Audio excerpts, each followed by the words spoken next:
Hey everyone, welcome back to the channel. Today, we're kicking off a brand new series, diving into the wild world of Bitcoin.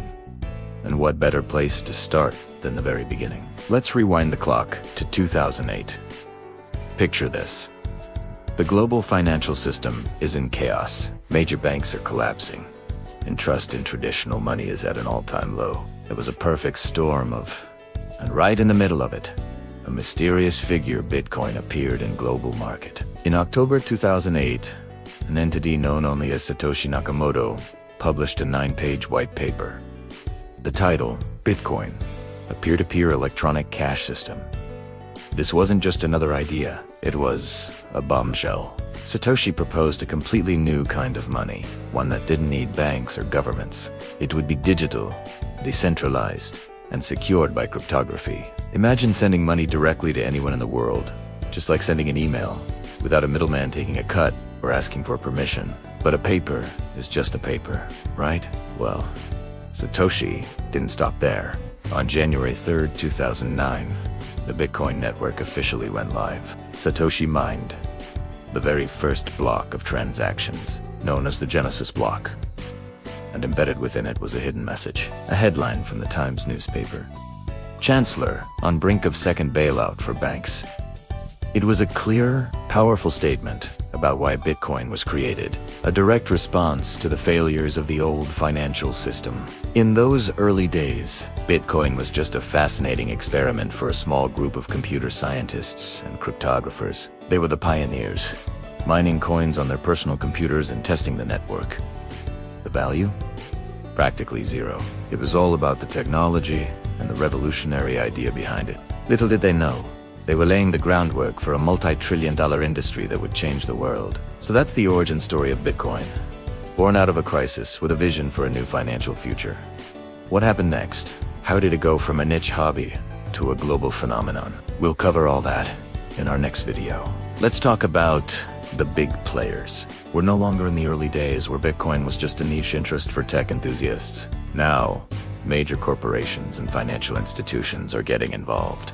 It's like the grown-ups have finally arrived at the party. But what about the rest of us? For the average person, Bitcoin is becoming more accessible than ever before. It's becoming as easy as ordering food delivery. This ease of access is crucial because it opens the door for mainstream adoption. People are using it not just for investing, but for sending money across borders with lower fees, or even as a hedge against inflation in countries with unstable economies. It's a real-world tool, not just a line on a chart. Of course, we can't ignore the elephant in the room: regulation.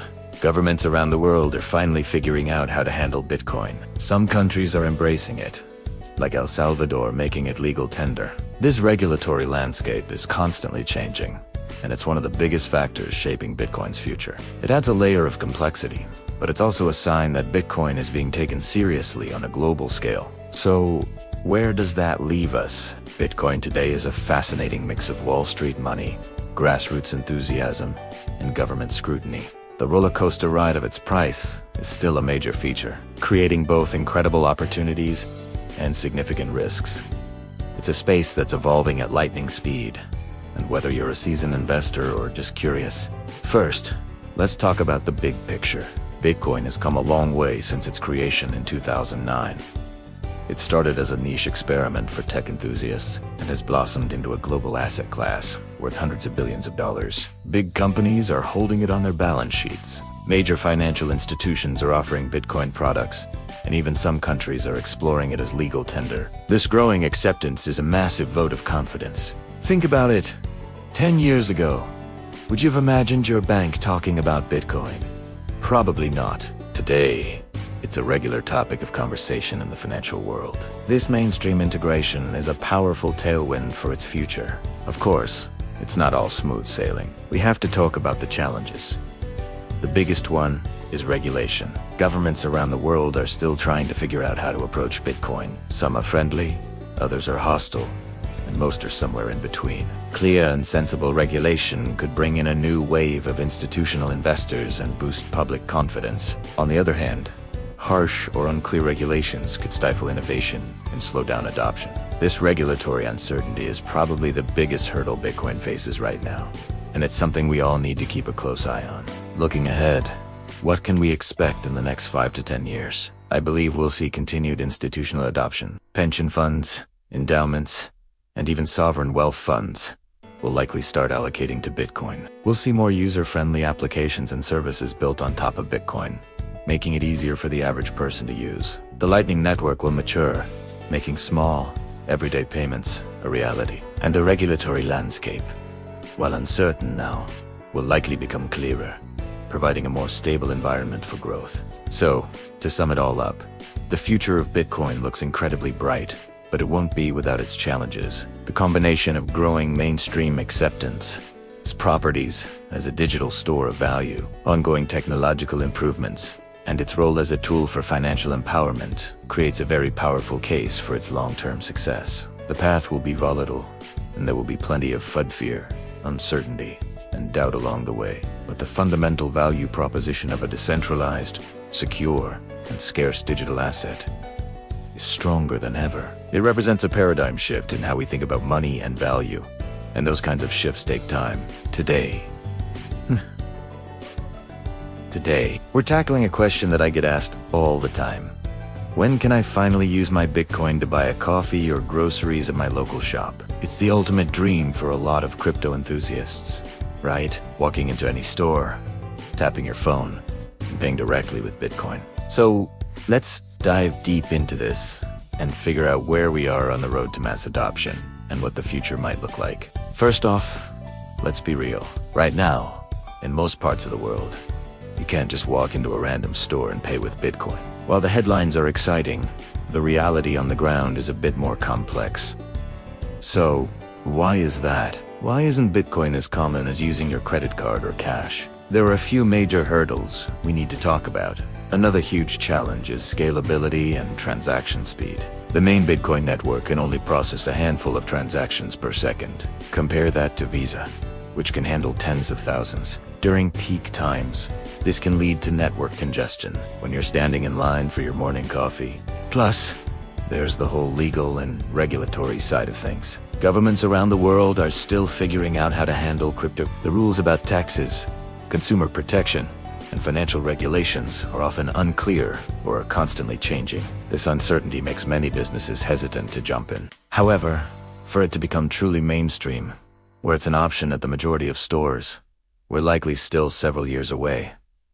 We need a few things to happen first. The Lightning Network needs to become more robust and even more widely adopted by wallets and exchanges. The user experience for an average, non-technical person needs to become absolutely foolproof. And we need clearer, more supportive regulations from governments that provide certainty for both consumers and businesses. Have you ever wondered if Bitcoin could actually replace everything we know about money? We're talking about replacing banks, financial institutions, maybe even the US dollar itself. It's a huge question, and today, we're going to dive deep into it. Could Bitcoin really be the future of all money? Let's find out.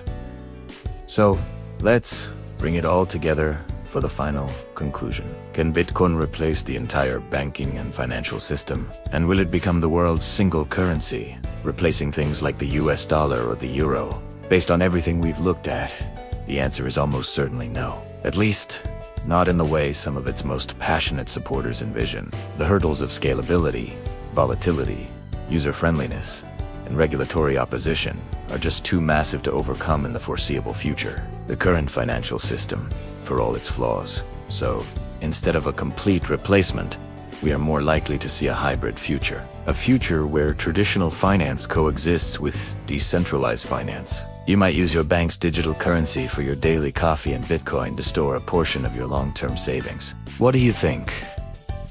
Will we see a future dominated by Bitcoin or a hybrid system? Let me know your thoughts in the comments below.